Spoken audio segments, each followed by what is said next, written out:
Continue रख सकते हैं। यहाँ पर देख लेते हैं कि ये कितनी वैकेंसीज है। तो जैसे मैंने बताया कि सहायक अधिकारी जो बी ग्रेड की एक जॉब होती है, यानी कि समूखा की जॉब होती है, बढ़िया 600 वैकेंसीज उसमें अभी रिक्त हैं, इतने पद उसमें रिक्त हैं। अगर मैं बात करूं ARO यानी कि असिस्टेंट रिव्यू ऑफिसर, सहायक समीक्षा अधिकारी की, उसके तहत भी 250 पदों की अधियाचन को सौंपा गया है। अगर बात करी जाए कंप्यूटर सहायक की तो उसमें भी 175 रिक्तियों की बात आयोग को दर्ज की गई है।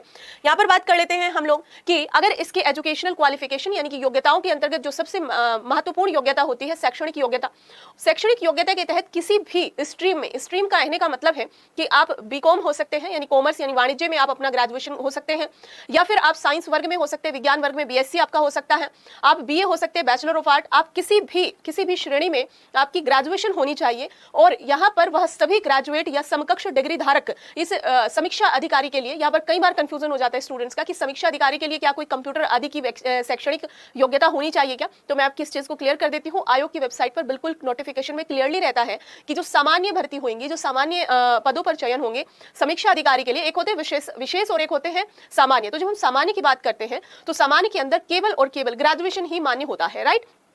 और वह ग्रेजुएशन आपका किसी भी स्ट्रीम के तहत हो सकता है, विज्ञान, कला या फिर वाणिज्य।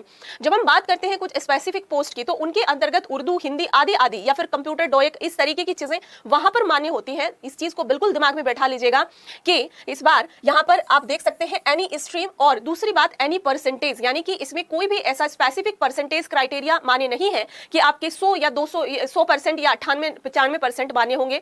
किसी भी मान्यता प्राप्त विश्वविद्यालय से या किसी ऐसे संस्थान से जो कि आपके राज्य या केंद्र की तरफ से मान्यता प्राप्त हो, एफिलिएटेड हो, उन सभी यूनिवर्सिटी संस्थानों से आपने ये वाली डिग्रीज की होनी चाहिए, यानी कि आप ग्रेजुएशन की डिग्री धारक हो, वो कंप्लीट हो गई हो। और दूसरी बात यहाँ पर वह किसी भी स्ट्रीम में हो, कितनी भी परसेंटेज उसमें हो, कोई भी आपका माध्यम रहा हो, मतलब माध्यम का मतलब इसमें आउटसाइडर्स भी अप्लाई कर सकते हैं। आउटसाइडर में कहने का मेरा मतलब है जो उत्तर प्रदेश के मूल निवासी नहीं है, जिनके पास उत्तर प्रदेश का डोमिसाइल नहीं है, वह भी अर्हता रखते हैं, जैसे कोई हरियाणा या बिहार या अन्य राज्यों से। हालांकि यहाँ पर उत्तर प्रदेश के ही अपने मूल निवासी बहुत सारे हैं, तो वो बच्चे भी अच्छे से एग्जाम देते हैं।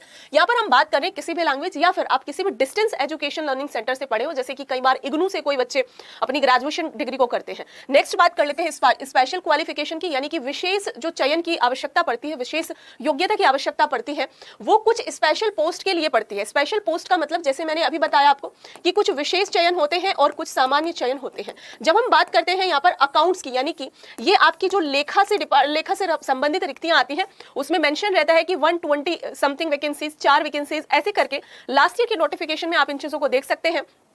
यहाँ पर लेखा से संबंधित जो भी नौकरियां मिलेंगी उसमें अकाउंट्स में, कॉमर्स में आपको डिग्री धारक होनी चाहिए। फिर से बता देती हूं कि आप सभी भर्तियों के लिए भी मान्य है, परंतु जो स्पेशल कैटेगरी के जॉब्स है उनके लिए आपको स्पेशल वरीयता वहां पर मिल जाएगी अगर आपके पास कुछ स्पेशल क्वालिफिकेशन होती है तो। नेक्स्ट बात कर लेते हैं वाणिज्य यानी कॉमर्स की। नेक्स्ट बात कर लेते हैं कंप्यूटर की। यहीं पर आपके लिए कुछ ऐसी वैकेंसीज भी आती हैं जो उर्दू में आती हैं, कुछ आती हैं जो हिंदी में आती हैं। तो यानी कि इन सभी के लिए भी यहाँ पर वैकेंसीज आती रहती हैं। उनके लिए अलग से कुछ पदों को बोल्ड करके रखा जाता है, 5 पद, 10 पद। तो जब आपका मेंस हो जाता है आरओ वाला, ठीक है, उसके बाद में इनका एक और पेपर होता है, ठीक है, इस चीज को भी समझिएगा। जब आपका एसए का पेपर हो जाता है, जो है हिंदी का पेपर और जो जनरल स्टडीज, उसके बाद इनका एक पेपर होता है। तो ये स्पेशल वैकेंसीज है, स्पेशल पोस्ट के तहत है। नेक्स्ट बात कर लेते हैं एज की, यानी कि उम्र के लिए। उम्र के लिए जो न्यूनतम आयु सीमा रखी गई है वही है जो यूपी पीसीएस आयोग अपनी अन्य परीक्षाओं में, सिविल सर्विसेज में भी रखता है। 21 वर्ष न्यूनतम अर्हता है उम्र सीमा की, और अगर 40 वर्ष यहाँ पर अधिकतम आयु के रूप में देखा जाता है, 21 से 40 वर्ष। यहीं पर कुछ विशेष जो कैटेगरीज हैं, जैसे आपकी शेड्यूल कास्ट और शेड्यूल ट्राइब्स है, उनको 5 वर्ष का अधिक रिलैक्सेशन भी दिया गया है आयोग की तरफ से।